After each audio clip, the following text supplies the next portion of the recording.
what's going on, guys? Nathan Olson from Your Charisma, helping you create your brand your way. On this channel, we do a lot of social media marketing help as well as Instagram tips. So if you have not already subscribed, please subscribe. Today, we're going to be talking about how to grow on Instagram in 2020. Some tips and tricks that I've learned along the way that I'm going to share with you guys coming up.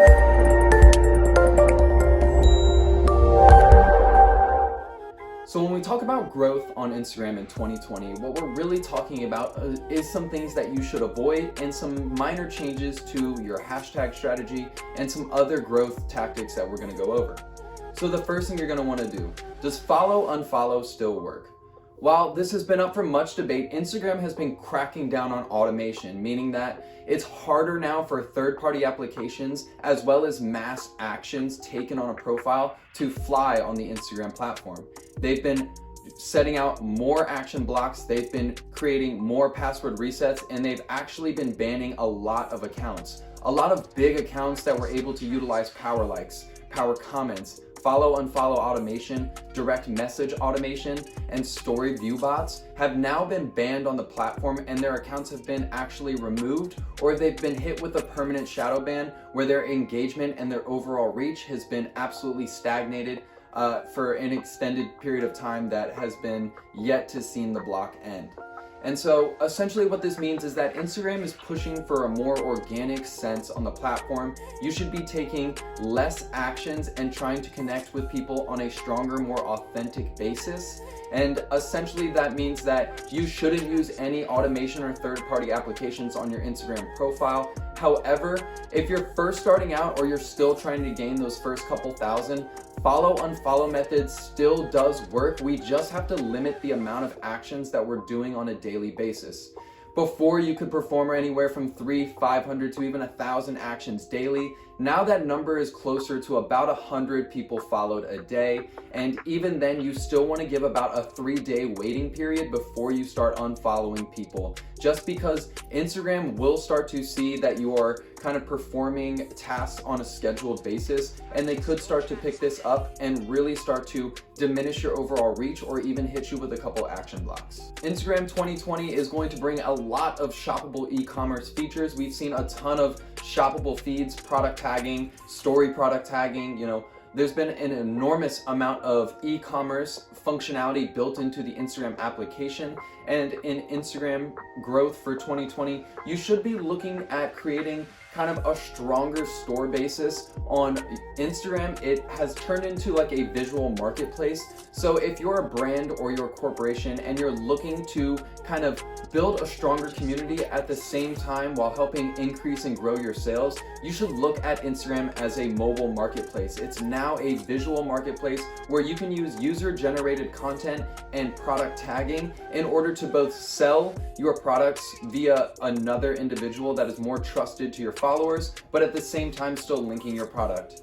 And what this has allowed is for corporations and brands to utilize branded hashtags or branded campaigns in order to find influencers and other customers or users that are familiar with their brand to create some user-generated content around their product or service. And because of this, brands have been able to actually see a drastic increase in their overall amount of sales and exposure, because individuals are more likely to buy from influencers or individuals that they know because there's a pre-established sense of trust.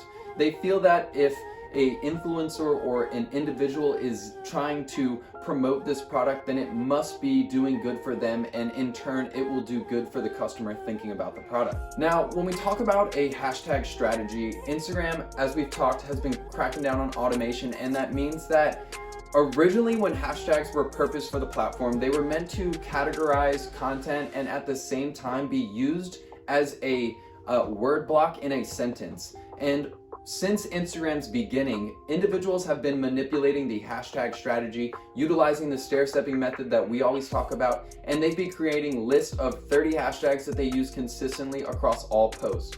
However, because this wasn't the intention of the hashtag when Instagram first thought of it or implemented into their platform rather, the whole use of the 30 list hashtag has really been seen a decrease in the amount of engagement and reach that it's able to generate. And because of this, we are looking to a more fluid use of the hashtags meaning that you should implement them in your captions and in a sentence. So for example, if you're trying to write a couple hashtags, let's say you're trying to utilize some hashtags for a sneaker type of event or a sneaker post, you could say, I love my hashtag sneakers. I want to go to this hashtag sneaker event. In sneaker, a lot of sneaker heads are going to love my hashtag Jordan 1s. And because of this, I would love to see more people wearing hashtag Jordan 4s. And in that sense, as I've showed it here, you should be able to implement hashtags in a type of sentence-based structure. You can still utilize all 30 hashtags. You'll just have a lengthier caption, and it should most of the time relate to the content at hand. And hopefully this will give you some more understanding of the context that you should be placing on your hashtags. They should relate to the content itself, and being able to structure them in a sentence-based structure will seem more organic and more authentic to Instagram, allowing for that same reach and same engagement and exposure that we've seen in previous years. One last thing, if you're actually trying to utilize that hashtag strategy, just give notice to your followers and or your community, because it is going to look a little odd having a super long caption story written only filled with hashtags. So in order to just not shock them or to make them think that you're doing something weird or off-brand, you should just let them know, hey, like, this is a new hashtag strategy I'm employing. Please feel free to try it, etc., etc. But guys, that's gonna wrap it up here. I hope you thoroughly enjoyed. These are just some quick tips that I've learned throughout my years of Instagram, and I wanna pass them on to you to utilize an Instagram 2020 growth strategy. If you have any questions or concerns, please feel free to drop a question or comment in the section below. I'll be answering any and all questions, and I'll see you in the next video.